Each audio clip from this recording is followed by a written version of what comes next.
Apakah kamu pernah mendengar kisah menakjubkan tentang kaum raksasa di zaman Nabi Hud?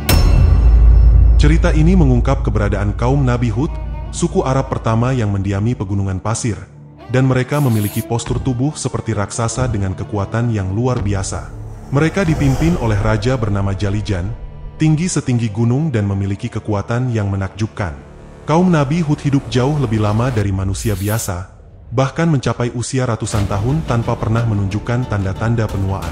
Mereka memiliki ukuran tubuh yang luar biasa besar, dengan kepala sebesar kubah masjid. Namun, kebesaran mereka tidak sebanding dengan kebaikan hati. Mereka menjadi kejam dan menyembah berhala. Nabi Hud diutus untuk memberi peringatan kepada kaumnya, agar kembali kepada keimanan kepada Allah. Namun, ketika mereka menolak, dan bahkan merendahkan Nabi Hud, Allah mengirimkan azab berupa angin yang menghancurkan.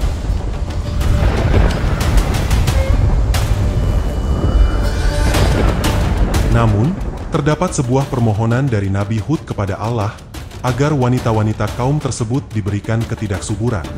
Dengan kata lain, wanita dari kaum durhaka itu tidak akan pernah lagi menghasilkan keturunan di muka bumi. Setelah 70 tahun menyampaikan ajakan kebaikan kepada kaumnya tanpa ada perubahan, Nabi Hud berdoa kepada Allah untuk menjadikan wanita-wanita kaumnya mandul pada tahun itu. Ketika permintaan ini terpenuhi, hal ini menjadi keluhan besar bagi kaum Nabi Hud yang membuat mereka mendatangi raja mereka, Jalijan.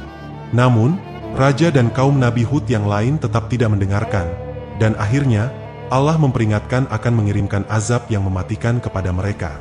Setelah pertimbangan panjang, Nabi Hud bersama orang-orang yang beriman bersembunyi di tempat yang terlindung, sedangkan kaum Nabi Hud yang durhaka mengalami azab yang dahsyat, di mana angin yang mengandung azab itu menyapu mereka selama 7 malam dan 8 hari. Tersebutlah dalam Al-Quran bagaimana Allah mencatat kejatuhan kaum Nabi Hud yang menolak pesan Nabi Hud.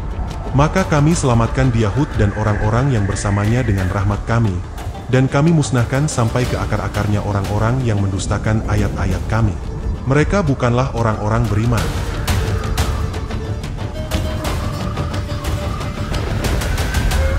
Dan ketika azab kami datang, kami selamatkan Hud dan orang-orang yang beriman bersama dia dengan rahmat kami. Kami selamatkan pula mereka di akhirat dari azab yang berat. Dan itulah kisah kaum Nabi Hud yang mengingkari tanda-tanda kekuasaan Tuhan.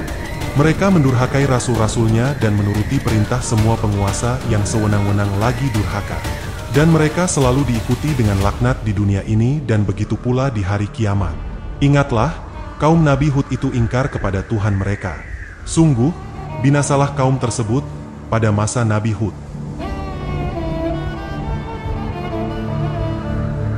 Selanjutnya, firman Allah dalam surah yang lain, lalu mereka benar-benar dimusnahkan oleh suara yang mengguntur, dan kami jadikan mereka seperti sampah yang dibawa banjir.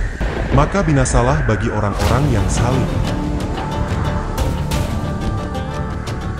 Kemudian, Allah juga berfirman, maka mereka mendustakannya Nabi Hud, lalu kami binasakan mereka.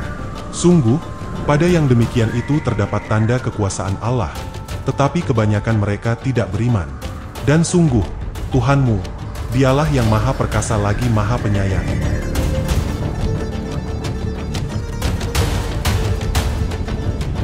Adapun ayat Al-Quran yang menerangkan pembinasaan itu secara terperinci contohnya adalah firman Allah. Ketika mereka melihat azab itu berupa awan yang menuju ke lembah-lembah mereka, mereka berkata, inilah awan yang akan menurunkan hujan kepada kita. Bukan, tetapi itulah azab yang kamu minta agar disegerakan datangnya, yaitu angin yang mengandung azab yang pedih. Mereka tidak hanya menolak peringatan, tetapi juga meremehkan risalah para rasul. Azab Allah datang dalam bentuk yang mengerikan, menghapus mereka seperti debu yang terbawa banjir. Kisah ini menjadi pelajaran bagi kita semua, tentang pentingnya mendengarkan peringatan dan kembali kepada kebaikan.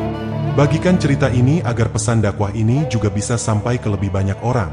Dengan begitu, mari bersama-sama menyebarluaskan pesan kebaikan ini ke seluruh media sosial.